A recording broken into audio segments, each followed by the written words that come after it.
ਅਗਲੀ ਜਿਹੜੀ ਗੱਲ ਕਰਦੇ ਜਾਈਏ, ਕੈਟਾਲਿਟਿਕ ਕਨਵਰਟਰ ਚੋਰੀ ਕਰਨ ਆਇਆ ਬੰਦਾ ਸੀਗਾ, ਉਸ ਨੂੰ ਰਨ ਓਵਰ ਕਰ ਦਿੱਤਾ ਗਿਆ ਉਸ ਪੀੜਤ ਗੱਡੀ ਵਾਲੇ ਦੇ ਦੁਆਰਾ ਹੀ ਪਾਮਡੇਲ ਦੇ ਵਿੱਚ। ਤੇ ਕਹਿੰਦੇ ਬਾਅਦ ਚ ਉਸ ਕੈਟਾਲਿਟਿਕ ਕਨਵਰਟਰ ਚੋਰ ਜਿਹੜਾ ਕਥਿਤ ਤੌਰ ਦੇ ਉੱਤੇ ਆਇਆ ਸੀ ਚੋਰੀ ਕਰਨ, ਉਸ ਦੀ ਮੌਤ ਹੋ ਗਈ ਆ। ਇਹ ਇਨਸੀਡੈਂਟ ਕਹਿੰਦੇ ਵੀ ਮੰਗਲਵਾਰ ਤਕਰੀਬਨ 6 ਵਜੇ ਜਿਹੜਾ ਵਾਪਰਿਆ, ਇੱਕ ਸ਼ਾਪਿੰਗ ਸੈਂਟਰ ਦੇ ਪਾਰਕਿੰਗ ਲਾਟ ਦੇ ਵਿੱਚ, ਜਿਹੜੇ 10th ਸਟਰੀਟ ਆ ਉੱਥੇ, Los Angeles County sheriff department ਨੇ ਦੱਸਿਆ ਆ। ਅਧਿਕਾਰੀਆਂ ਨੇ ਕਿਹਾ ਵੀ ਇੱਕ ਕਾਰ ਜਿਸ ਦੇ ਵਿੱਚ 4 ਸਸਪੈਕਟ ਸੀਗੇ, ਉਹਨਾਂ ਨੇ ਜਿਹੜਾ 4x4 ਫੋਰਡ ਐਕਸਕਲੂਸ਼ਨ ਟਰੱਕ ਸੀਗਾ ਜਿਹੜਾ ਲਿਫਟਡ ਸੀ, ਉਸ ਦਾ ਕੈਟਾਲਿਟਿਕ ਕਨਵਰਟਰ ਚੋਰੀ ਕਰਨ ਦੀ ਕੋਸ਼ਿਸ਼ ਜਿਹੜੀ ਉਹ ਕੀਤੀ। ਇੱਕ ਉਤਰਿਆ, ਉਹਨੇ ਗੱਡੀ ਦੇ ਜਿਹੜੇ 100 ਦੇ ਨਾਲ ਆਰੀ ਦੇ ਨਾਲ ਉਸ ਨੂੰ ਵੱਢਣ ਦੀ ਕੋਸ਼ਿਸ਼ ਕੀਤੀ। ਇੱਕ ਜਿਹੜੀ ਔਰਤ ਆ ਉਹ ਗੱਡੀ ਦੇ ਵਿੱਚ ਹੀ ਜਿਹੜੀ ਸੁੱਤੀ ਪਈ ਸੀ, ਉਸਨੇ ਆਵਾਜ਼ਾਂ ਸੁਣੀਆਂ, ਉਹ ਉਸਨੂੰ ਲੱਗਾ ਵੀ ਕੋਈ ਚੋਰੀ ਕਰ ਰਿਹਾ ਹੈ, ਕੁਛ ਬ੍ਰੇਕ ਇਨ ਕਰਨ ਦੀ ਕੋਸ਼ਿਸ਼ ਕੀਤਾ, ਉਹਨੇ ਗੱਡੀ ਸਟਾਰਟ ਕੀਤੀ, ਰਿਵਰਸ 'ਚ ਜਿਹੜੀ ਉਹ ਪਾਈ, ਤੇ ਕਹਿੰਦੀ ਉਹਨੂੰ ਬਾਅਦ 'ਚ ਪਤਾ ਲੱਗਾ, ਫੀਲ ਹੋਇਆ ਵੀ ਇੱਕ ਬੰਪ ਦੇ ਉੱਤੋਂ ਜਿਹੜੀ ਉਹ ਨਿਕਲ ਗਈ ਹੈਗੀ ਆ, ਤੇ ਉਹ ਇਵੈਂਚੁਅਲੀ ਉਹ ਬੰਦਾ ਹੀ ਜਿਹੜਾ ਉਹ ਸੀਗਾ।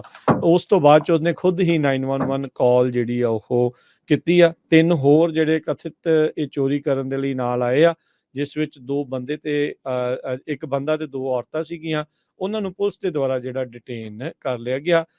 ਜਿਹੜਾ ਪੀੜਤ ਸੀਗਾ ਜਿਹਦੇ ਉੱਤੋਂ ਦੀ ਟਰੱਕ ਗੱਡੀ ਜਿਹੜੀ ਉਹ ਨਿਕਲੀ, ਉਹ ਐਂਟੀਲੋਪ ਵੈਲੀ ਹਸਪਤਾਲ 'ਚ ਉਹਨੂੰ ਦਾਖਲ ਕਰਾਇਆ ਗਿਆ, ਜਿੱਥੇ ਉਸ ਨੂੰ ਮ੍ਰਿਤ ਘੋਸ਼ਿਤ ਜਿਹੜਾ ਆ ਉਹ ਕੀਤਾ ਗਿਆ ਆ। ਸੋ ਇਹ ਕੈਟਾਲਿਟਿਕ ਕਨਵਰਟਰ ਦੀਆਂ ਚੋਰੀਆਂ ਬਹੁਤ ਜ਼ਿਆਦਾ ਵਧੀਆਂ ਆ, ਤੇ ਹੁਣ ਭਾਈ ਇਵੈਂਚੁਅਲੀ ਹੁਣ ਜੇ ਉਹ ਰੁਕ ਨਹੀਂ ਰਹੀਆਂ ਤੇ ਲੋਕਾਂ ਨੂੰ ਇਹ ਕੁਛ ਕਰਨਾ ਪੈਣਾ। ਨਾਲੇ ਉਹ ਸੁੱਤੀ ਸੀ ਤੇ ਸੁੱਤੀ ਉੱਠੀ ਨੂੰ ਇਦਾਂ ਲੱਗਾ ਵੀ ਬ੍ਰੇਕ ਇਨ ਕਰਦੀ ਆ, ਤੇ ਉੱਤੋਂ ਦੀ ਉਹਨੇ ਕੱਢ ਦਿੱਤੀ।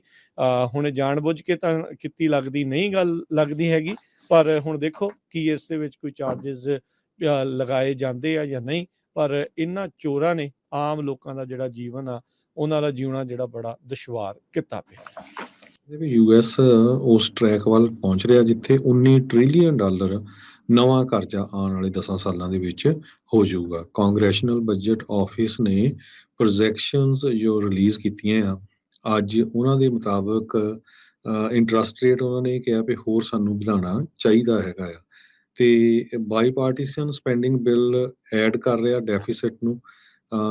ਨਵਾਂ ਜੋ ਫੋਰਕਾਸਟ ਆ ਇਹਦੇ ਮੁਤਾਬਕ $1.4 ਟ੍ਰਿਲੀਅਨ ਦਾ ਜੋ ਗੈਪ ਹੈਗਾ, ਆਉਣ ਵਾਲੇ 10 ਸਾਲਾਂ ਦੇ ਵਿੱਚ ਡੈਫਿਸਿਟ ਐਵਰੇਜ $2 ਟ੍ਰਿਲੀਅਨ ਹਰ ਸਾਲ ਵੱਧਦਾ ਜਾਊਗਾ। ਯੂਐਸ ਇਕੋਨਮੀ 2024 ਦੇ ਵਿੱਚ ਕਹਿੰਦੇ ਜੋ ਹੈਗੀ ਆ ਉਹਦੇ ਨਾਲੋਂ 118% 2033 ਤੱਕ ਇਨਕਰੀਜ਼ ਕਰੂਗੀ। ਸੋ ਇਹ ਕਾਫੀ ਵੱਡਾ ਨੰਬਰ ਆ। ਰਿਪਬਲਿਕਨਸ ਰਜਿਸਟ ਕਰ ਰਹੇ ਆ ਹਜੇ ਜੋ ਇਸ ਡੈਪਟ ਲਿਮਿਟ ਨੂੰ ਇਨਕਰੀਜ਼ ਕਰਨ ਦੇ ਲਈ, ਜਿਹਦੇ ਨਾਲ ਇੱਕ ਬਹੁਤ ਵੱਡਾ ਫਾਈਨੈਂਸ਼ੀਅਲ ਕ੍ਰਾਈਸਿਸ ਆ ਸਕਦਾ ਆ। ਇਨਫਲੇਸ਼ਨ ਬਹੁਤ ਵੱਡੀ ਪ੍ਰੋਬਲਮ ਬਣੀ ਹੋਈ ਹੈ। ਇਨਫਲੇਸ਼ਨ ਦਾ ਮਤਲਬ ਇਹ ਆ ਵੀ ਜੋ ਲਾਸ ਆਫ ਪਰਚੇਜ਼ਿੰਗ ਪਾਵਰ ਆ ਆਉਣ ਵਾਲੇ ਸਮੇਂ 'ਚ, ਉਹਦੇ 'ਚ ਬਹੁਤ ਫਰਕ ਪੈਂਦਾ। ਜਿਹੜੀ ਚੀਜ਼ ਤੁਸੀਂ ਤੁਹਾਡੇ ਡਾਲਰ ਦੇ ਨਾਲ ਅੱਜ ਖਰੀਦ ਸਕਦੇ ਆ, ਕੱਲ ਨੂੰ ਉਹ ਸੇਮ ਪ੍ਰਾਈਸ ਨਹੀਂ ਹੋਊਗੀ, ਸੇਮ ਜਿਹੜਾ ਆ ਉਹਦੀ ਪ੍ਰਾਈਸ ਵੱਧ ਜਾਊਗੀ। ਸੋ ਇਨਫਲੇਸ਼ਨ ਦਾ ਇਹ ਮਤਲਬ ਹੈਗਾ ਆ। ਸੋ ਜੇ ਇੰਨਾ ਜ਼ਿਆਦਾ ਡੈਫੀਸਿਟ ਵੱਧਦਾ ਆ, ਇਹ ਇੱਕ ਤਰ੍ਹਾਂ ਨਾਲ ਹਿਸਟੋਰਿਕ ਹੋਊਗਾ। ਜੀ।